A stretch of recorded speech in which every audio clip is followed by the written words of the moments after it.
Have you ever wondered how cruise ships, those towering floating cities gliding across the oceans, came to be? These marvels of engineering weren't always about luxury, buffets, and water slides. Their story is one of transformation, from small utilitarian vessels to massive symbols of opulence and excess.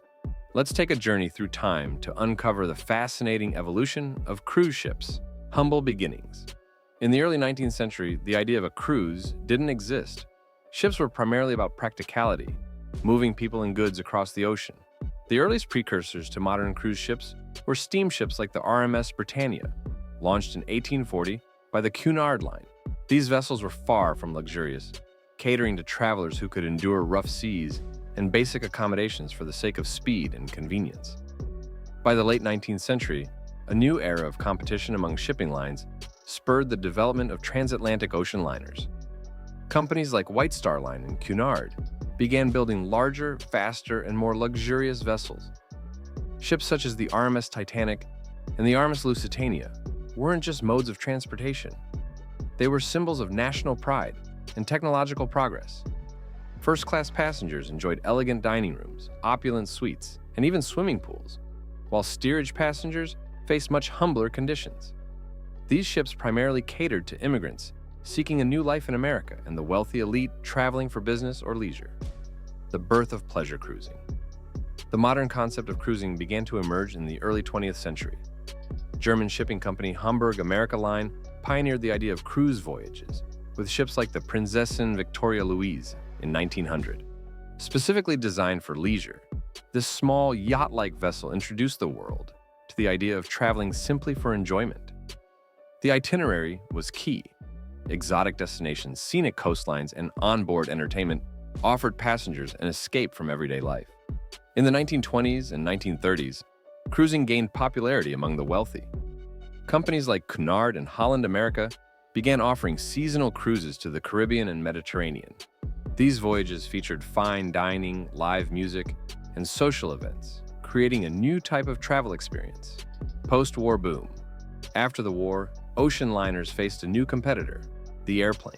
With the advent of commercial aviation in the 1950s, transatlantic crossings became faster and more affordable by air, leading to a decline in the traditional liner business. To stay afloat, companies began focusing on cruises as leisure experiences rather than mere transportation. The 1960s saw the birth of the first purpose-built cruise ships, like Norwegian Caribbean Line's Sunward. These ships prioritized onboard activities, comfort, and entertainment, paving the way for the cruise vacations we know today.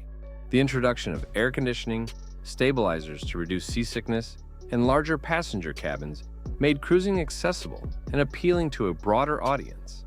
By the 1970s, cruising entered the mainstream thanks in part to popular culture. The hit TV series, The Love Boat, romanticized the idea of a cruise vacation, showcasing a mix of adventure, romance, and luxury. Companies like Carnival Cruise Line emerged, targeting middle-class families with affordable packages and shorter itineraries. The era of floating cities. As the industry grew, so did the ships. By the 1990s, cruise lines were building vessels that resembled small cities. Royal Caribbean's Sovereign of the Seas, launched in 1988, set the standard with features like multi-deck atriums, swimming pools, and sprawling restaurants.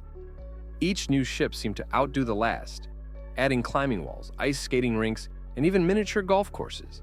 The trend reached new heights in the 2000s with the launch of Royal Caribbean's Oasis-class ships, which can carry over 6,000 passengers. These colossal vessels boast entire neighborhoods, from lush Central Park-style promenades to bustling boardwalks complete with carousels.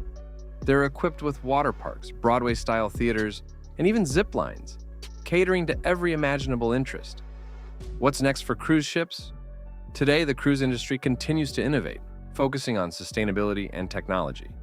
Ships are being designed with cleaner engines, waste reduction systems, and even renewable energy sources like LNG, liquefied natural gas. The post-pandemic era has also seen a shift towards smaller expedition-style ships that offer more personalized experiences and access to remote destinations. What do you think about the transformation of these maritime marvels? Are they symbols of human ingenuity or excess? Share your thoughts in the comments below. And make sure to subscribe to Risk Channel for more content. Thank you.